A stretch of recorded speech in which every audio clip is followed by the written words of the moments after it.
Sir আসছে, আমি তো স্যারকে কনভিন্স করার চেষ্টা করবো। পরে কেন আমরা টাকা পয়সা দিব? আমরা এখানে তো মদের ব্যবসা করি না, আমরা হালাল ব্যবসা করি। আমরা বেঙ্গল থেকে মিট কিনি, রাইস কিনি, আমাদের সবচেয়ে ব্র্যান্ডের যে রাইসটা ওইটা ব্যবহার করি। আমরা কেন আরেকজনের টাকা দিয়ে ব্যবসা করতে যাব? আপনারা সবাই জানেন যে গত কয়েকদিন থেকে সিলেটের যে সুলতান ডাইন নিয়ে আসলে বিভিন্ন বিতর্ক রয়েছে। বিশেষ করে গত কয়েকদিন পূর্বে তাদের কাচ্চির মাংস, সেই কাচ্চির মাংসটি আসলে পচা, সেটি নিয়েই আসলে বিভাজন সৃষ্টি হয় এবং এখন পর্যন্ত প্রায় সপ্তাহ অধিক এই সিলেটের সুলতান ডাইন নিয়ে আসলে বিতর্ক চলছে। আজকে সিলেটের যে ভোক্তা অধিকার এবং ম্যাজিস্ট্রেট তারা এসেছেন এবং এসে আজকেও সুলতান ডাইনে জরিমানা করেছেন। আপনারা কি টাকা দেন নাই? না, অবশ্যই না। নেবা কেন টাকা দিব আমি? আমার এখানে তো আমার বৈধ ব্যবসা, আমি কেন টাকা দিব? ওদের সাথে সম্পর্ক নাই, আর ওই দিন স্বীকার করলেন যে ওরাই আপনাদেরকে দিচ্ছে।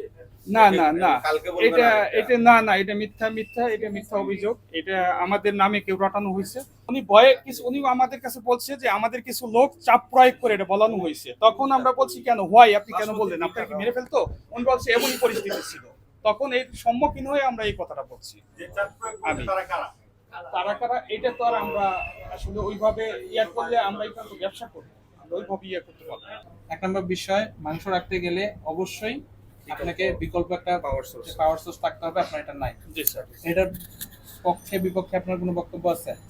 না স্যার, আপনি বলছেন না না না, আমার না, বলার না, সাথে আপনাদের তো আপনার কাছে কি মনে হচ্ছে যে এটা থাকা উচিত না? এটা থাকা উচিত। তাহলে তাহলে আমরা নতুন আসছি স্যার, আমরা সবকিছু প্রসেসিং ওয়েতে আছে, আমরা খুব আর্লি এটা আমি করতে আরেকটা চাই, জিনিস বলি, স্যার, আমি ইনশাআল্লাহ। একটু ইন্টারাপ্ট করি। সেটা হচ্ছে আপনারা নতুন আসছেন, তো আপনার বিজনেস তো অনেক আগে থেকেই রান করছেন আপনারা। সুলতান ডাইস এটা তো আগে থেকেই বিভিন্ন জায়গায় চলে আসছে। জি স্যার। তাহলে আপনারা তো এই হিসেবে আপনারা তো ওয়েল ওরিয়েন্টেড, যে কি করতে হবে না করতে হবে সব বিষয়ে আপনারা অ্যাপ্রাইজড, জি জি জি। অবগত আছেন আপনারা। জি। তাহলে আপনারা কেন জানবেন না যে আপনার ফুড গ্রেড কন্টেনার ইউজ করতে হবে? এটা তো জানার কথা। হ্যাঁ অবশ্যই। আপনারা যে মাটনটা যেভাবে ইউজ করছেন, যে ইয়ের মধ্যে পাত্রের মধ্যে যে ছাঁচ, বাঁশের ছাঁচ, ওটার যে ফলি আছে, এগুলো তো মাটনের সাথে ভিতরে ঢুকে যাবে। এটা ভিতরে ঢুকে দিতে পারে এটা। স্যার এটা আমরা আসলে এটা জানতাম না, এটা কোনো ক্ষতিকর কিছু আছে না, কিনা। যদি ক্ষতিকর, আমাদের আমি বলি আপনাকে ফিজিক্যাল কন্টামিনেশন বুঝতে হবে। ফিজিক্যাল কন্টামিনেশন মানে আলপিনো আপনার খাবারের সাথে চলে যেতে পারে। তো বাঁশের একটা অংশ ভেঙে অবশ্যই চলে যেতে পারে। এটা তো একদম আপনি যতই না বলেন এটা তো বোঝাই যায়। এটা বাঁশের তৈরি, যে কোনো সময় ভেঙে যেতে পারে, আপনার মাংসের সাথে চলে যাবে। তো ফিজিক্যাল কন্টামিনেশনের একটা চান্স আছে।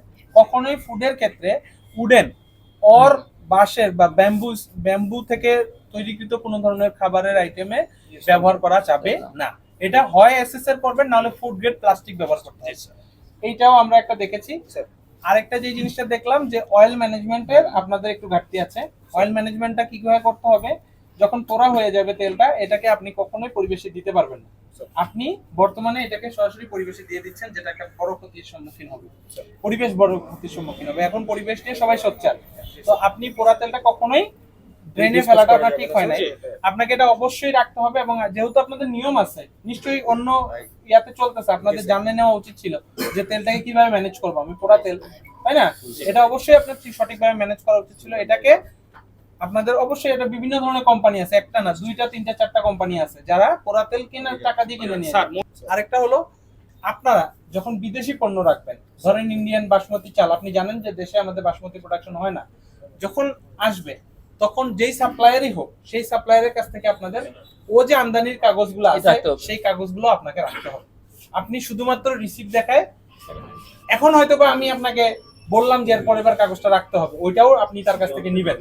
আমরা হয়তো ওই হাওলাদারের ওখানেও যাবো যে আসলে ও আপনি বিষয়টা বুঝতে পেরেছেন? আপনাকেও এক কপি আমদানির কাগজ কপি রাখতে হবে। এই চারটা ভায়োলেশন আমরা পাইছি। আমরা এখন এইটার ক্ষেত্রে আপনারা কোনো ব্যবস্থা নেবেন কিনা এটা আপনাদের উপরে। আমরা চাই আগামী 5 দিনের মধ্যে এই সমস্যাগুলোর সমাধান। জি স্যার। প্রশাসনিক প্রতিকার হিসেবে আপনাদেরকে সর্বোচ্চ 1 লক্ষ টাকা পর্যন্ত জরিমানা করা যায়। এখানে আরেকটা ইস্যু আছে স্যার, ওই হ্যাঁ, বলুন। ওই যে যেমন এই যে আমরা ওই যে বিষয়টা আমদানিকারকের যে বিষয়টা বললেন উনি, যে আপনার রাইসটা যেটা, ওটার আমদানিকারক আছে কিনা বা আমদানিকারক সহ আপনারা নিচ্ছেন কিনা, এটা আমরা দেখবো আর কি। এটা এই বিষয়ে এখনো কিন্তু চূড়ান্ত ফয়সালা হয় না। আজকে যে বিষয়টা, সেটা হচ্ছে শুধু এই আপনাদের প্রক্রিয়াজাত কারণে কিছু ল্যাকিংস আছে আর কি, যেটা অস্বাস্থ্যকর বলে আমাদের কাছে প্রতীয়মান হয়েছে আর কি। বিষয়টা স্যার বলতেছেন আর কি। যে মাটন যে আপনারা ওয়াশ করেন, হ্যাঁ, এটা একটু এই প্রসেসটা যেন একটু প্রপারলি মেনটেন করেন আর কি। যেমন যে আপনারা যে পাত্রটার মধ্যে আপনারা রাখেন, হ্যাঁ, এটা প্রপার না আসলে। ফুড গ্রেড কন্টেনার বা যেগুলো এসএসএর আছে, এগুলো আপনারা নিজেরা কাস্টমাইজ ক্রিয়েট করতে পারেন, বানাইতে পারেন অন্য জায়গা থেকে। এগুলো ইউজ করতে হবে। নতুন করে শুরু করছেন, আজকে আপনাদেরকে অ্যাওয়ার্ড করলাম এবং জাস্ট ওই যে বিষয়গুলো পাইছিলাম, তেলের বিষয় পাইলাম আমরা এখানে, প্রপারলি করছেন না। তারপর ওইখানে আপনারা যে মাংস প্রপারলি আপনারা যে এখানে আপনার জেনারেটর আমার মনে হয় যে এখন অনেক হিউজ অ্যামাউন্ট আপনার মাংস এখানে স্টোর করেন, জি স্যার সেক্ষেত্রে আপনাদের অবশ্যই জেনারেটর জি স্যার বিদ্যুৎ ব্যবস্থা, হ্যাঁ অনেক সময় যে কাজের জন্য মেইনটেনেন্সের জন্য অনেক সময় কিন্তু মানে ঘোষণা করে আগে থেকে মাইকিং যে আজকে 5 ঘন্টা বা 7 ঘন্টা না থাকতে পারে মেইনটেনেন্সের জন্য জি হয়ে থাকে কিন্তু তাছাড়াও 1-2 ঘন্টা করে কাজ। হ্যাঁ। জি স্যার তো সেক্ষেত্রে এগুলো আপনাদের অনেক সময় দেখা যায় আপনার যে মাংসের যে কোয়ালিটিটা সেটা খারাপ হতে থাকে, জি স্যার বুঝতে পেরেছেন? আজকে আমি আপনাদেরকে 30,000 টাকা জরিমানা করলাম ভুক্তদের কাহিনী, ঠিক আছে?